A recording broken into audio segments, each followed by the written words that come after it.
네, 오늘도 시간과 장소와 마음을 구별해서 하나님 앞에 예배하시는 모든 성도님들 가운데 하나님의 은혜와 평강의 복이 함께 하시기를 주님의 이름으로 간절히 축복합니다. 벌써 12월입니다. 2022년을 한 해를 마무리하는 시점인데요. 끝까지 주님 앞에 충성하시는 우리 독사님들, 부속사님들 축복합니다.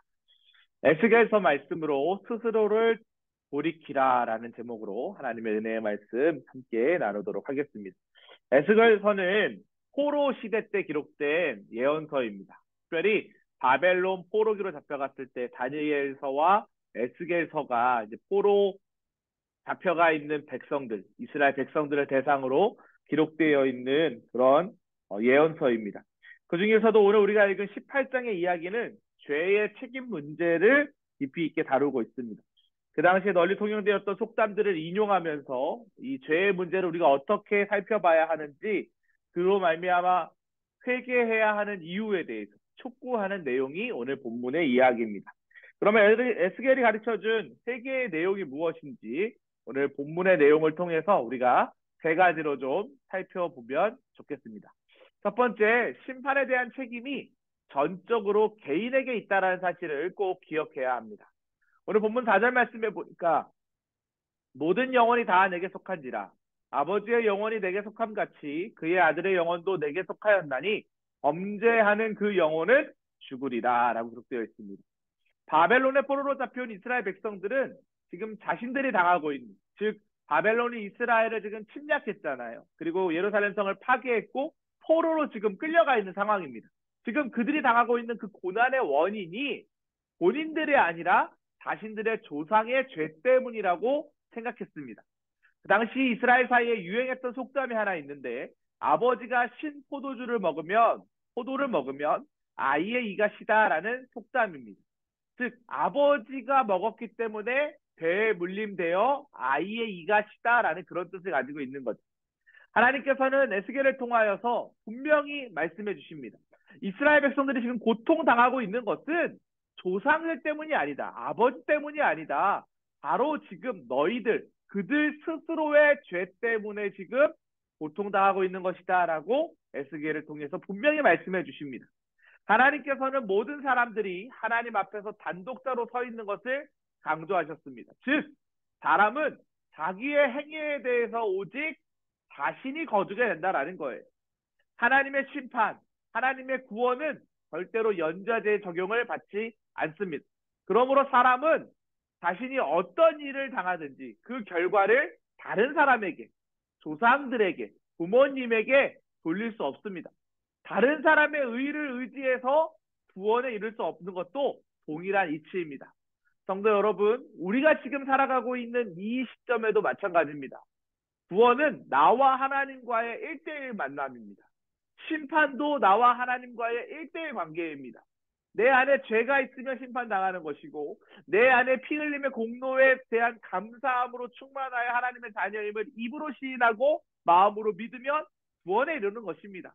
부모님이 열심히 교회 다닌다고 해서 자녀들이 구원받는 것이 아닙니다.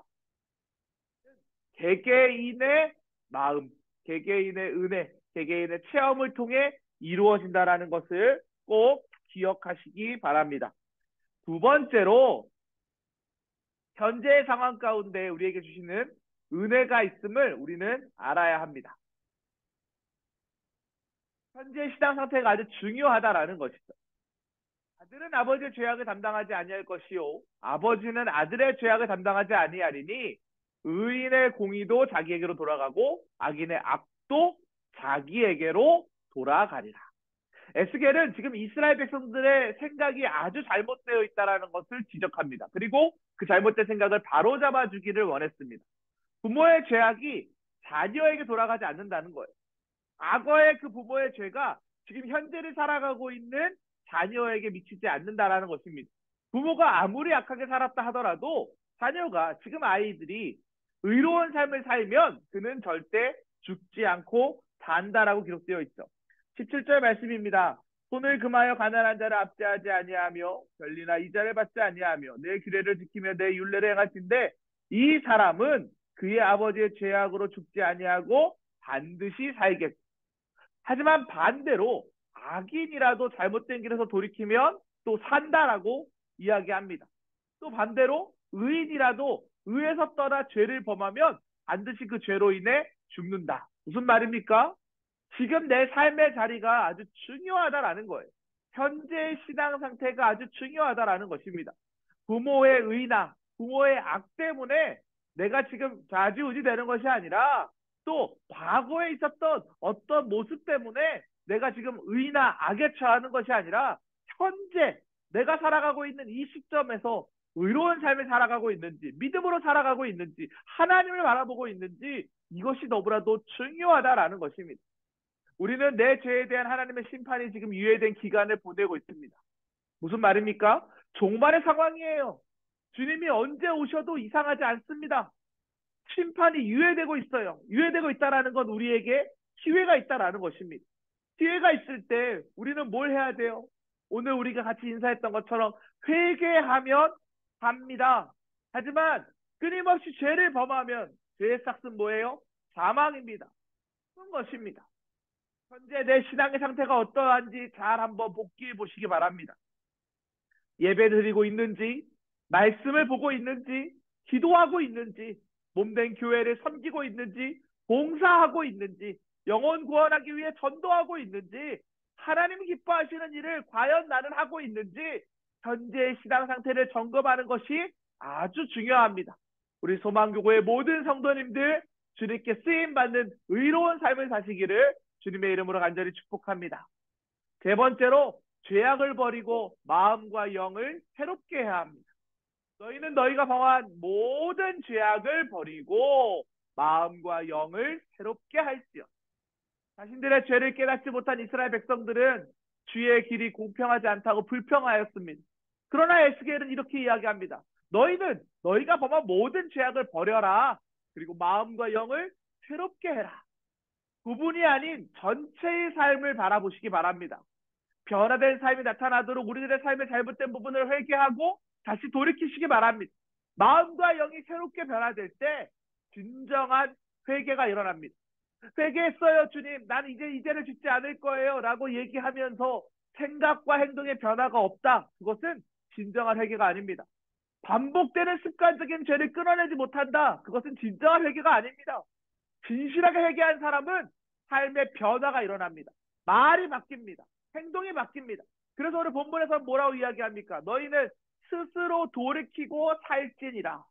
새 번역으로 이 본문을 이해하면 회개하고 살아라 라는 것입니다. 돌아서는 것입니다. 메타노이아, 그 자리에서 돌이켜서 새로운 삶의 방향으로 가는 것입니다. 때문에 회개는 우리의 삶을 속박하고 얽매이는 것이 아닙니다. 회개는 자유함입니다. 회개는 하나님의 선물입니다. 그리고 하나님의 명령입니다.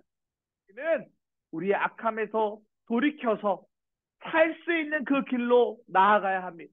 하나님께로 돌아갈 때 우리는 살 수 있습니다. 사랑하는 성도 여러분, 우리의 악한 자리가 회개함으로 말미암아, 거듭남으로 말미암아, 돌아섬으로 말미암아 우리의 마음과 영이 새롭게 되는 놀라운 역사가 일어나시기를 주님의 이름으로 간절히 축복합니다. 이 시간 우리 함께 기도할 때에 좋지 않은 습관을 버리고 날마다 주님의 보혈로 새 삶을 살게 해달라고 기도하시기 바랍니다. 목사님, 목사님, 영육혼의 강건함을 위해서 말씀의 능력과 힘을 더하여 달라고, 또 속회원들의 영적인 삶의 부흥과 평강의 은혜를 허락하여 달라고 주여 믿습니다 하시고 오늘 말씀 붙잡고 또 우리 목사님과 우리 속회원들을 위해서 기도하며 나아가겠습니다. 주여 믿습니다. 아버지 감사합니다. 오늘은 특별히 우리의 삶에 있는 악에 대한 이야기를 말씀을 통해 나눕니다. 진정한 회개가 이루어지게 하여 주시옵소서. 마음과 영이 변화되는 것이 진정한 회개인 줄 믿습니다.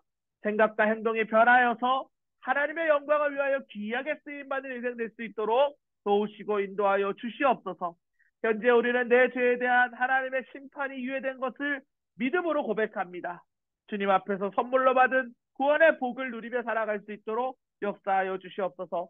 담임 목사님 강단에서 말씀 선포하실 때에 안건 경련이 속히 치유되어서 자유롭게 하나님의 말씀을 마음껏 전하실 수 있도록 축복하여 주시옵소서. 우리 사랑하는 소망교구의 모든 속회원들 한 사람 한 사람 기억하여 주시고 특별히 장례 중에 있는 두 가정이 있습니다. 유가족들의 마음을 위로하여 주시고 어머니를 또 아버지를 여의고 슬퍼하는 우리 사랑하는 성도님들의 마음에도 주님께서 함께하여 주시사 여호와 샬롬 평강의 은혜를 허락하여 주시옵소서.